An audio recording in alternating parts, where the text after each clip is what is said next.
ఇది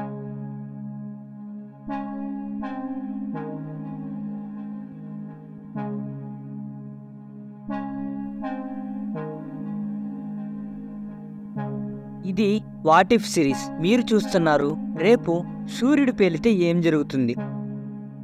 మన solar system మధ్యలో ఉన్న ఆ నక్షత్రం మనకు వేడిని మరియు శక్తిని ఇచ్చే ప్లాస్మా యొక్క సూపర్ హాట్ బాల్ మనకు అద్భుతమైన రియాక్షన్లు కూడా బాగా ఇస్తుంది.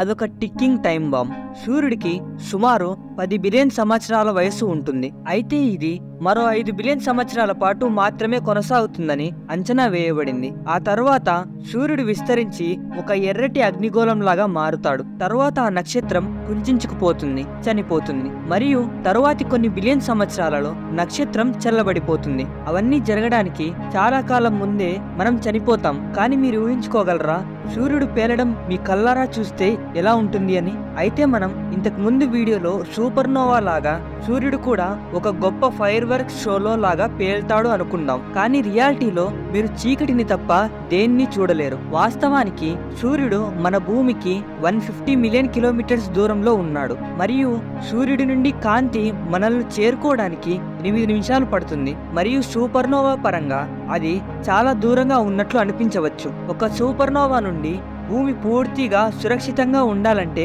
మనం కనీసం 50 నుండి 100 కాంతి సంవత్సరాల దూరంలో ఉండవలసి ఉంటుంది. అయితే శుభవార్త ఏమిటంటే రేపు సూర్యుడు పేలినట్లయితే ఫలితంగా వచ్చే షాక్ వేవ్ మొత్తం భూమిని నాశనం చేయగలిగినంత శక్తిగా ఉండదు. కానీ సూర్యునికి ఎదురుగా ఉన్న వైపు మాత్రం వెంటనే మాడి మసైపోతుంది. ఇక అదృష్టవశాత్తు మిగిలిన సగం మంది సూర్యుని ప్రస్తుత ఉపరితల ఉష్ణోగ్రత కన్నా 15 రెట్లు వేడిని మరియు అంధకారాన్ని అనుభవిస్తారు. సూర్యుని మాస్ భూమిని కక్షలో ఉంచకపోవడం వల్ల భూమి స్పేస్ లో తేలుతూ ఉంటుంది. ఒక పక్క మిగిలిన మనుషులు సజీవంగా ఉండటానికి తీవ్రంగా పోరాడుతుంటారు. అంతలో మన గ్రహం మరొక నక్షత్రం కక్షలోకి ప్రవేశించే అవకాశం కూడా ఉంది. ఎందుకంటే అది కూడా మన సూర్యునిలాగే కాంతి మరియు వేడిని అందిస్తుంది కాబట్టి. కానీ అది జరిగే సమయానికి మనమంతా చనిపోయి ఉంటాం. ఒకవేళ సూర్యుడు విస్ఫోటనం చెందుతాడని మనకు ముందుగానే తెలిస్తే అంతకాలం మనల్ని మనం నిలబెట్టుకోవడానికి సరిపడా వనరులు మన దగ్గర ఉంటే 1000 సంవత్సరాల సమయాన్ని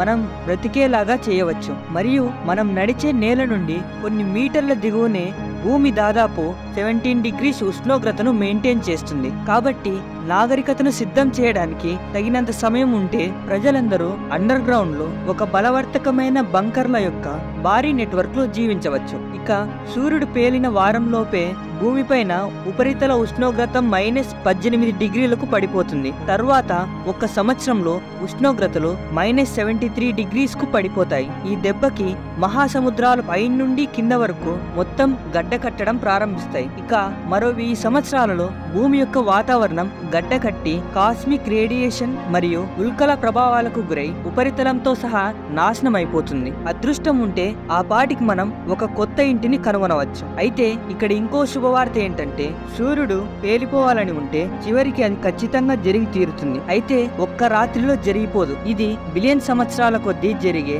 చాలా నెమ్మదిగా కష్టతరమైన ప్రక్రియ అవుతుంది. సూర్యుడు మరింత వేడిగా మరియు ప్రకాశవంతంగా అవుతాడు. ఈ ప్రక్రియలో అది విస్తరించడం ప్రారంభిస్తుంది. ఇది విశ్వంలోకి దాని బయట పొరలను ఎక్స్పోజ్ చేయడం వల్ల దాని శక్తిని కొంచెం కొంచెంగా కోల్పోతుంది. ఇది బిగ్ బ్యాంగ్ యొక్క పైలట్ పేలుడు భూమిని సృష్టించిన విధంగానే ఇతర నక్షత్రాలు మరియు గ్రహాల సృష్టికి దారితీస్తుంది. ఎవరికి తెలుసు, ఒక కొత్త జీవితం ఏర్పడవచ్చు. మీరు ఒక కొత్త భూమిని మరియు ఒక కొత్త మనుష్య జాతిని ఊహించగలరా? ఇప్పటి నుండి బిలియన్ సంవత్సరాల తర్వాత మన గ్యాలక్సీ ఎలా ఉంటుందో మరియు సోలార్ సిస్టమ్ ఎలా ఉంటుందో మన బంగారం లాంటి మెరిసిపోయే సూర్యుడు లేకుండా అంచనా వేయడం చాలా కష్టం. కానీ చాలా సుదూర భవిష్యత్తులో ఏదో ఒక రోజు సూర్యుడు విస్తరిస్తాడు మరియు కుంచుకుపోతాడు. దాని స్థానంలో కొత్త ప్రారంభం కోసం మరొక నక్షత్రానికి తన బాధ్యతలను నిర్వహించే అవకాశం ఇస్తాడు. మరియు ఏదో ఒక అద్భుతం ద్వారా మానవత్వం అప్పటికే ఉనికిలో ఉంటే మనం ఎక్కడ జీవిస్తుంటాము? మరి మీ వారసుల్ని మీరు ఊహించగలరా? స్పేస్ స్టేషన్ లో ప్రయాణాలు.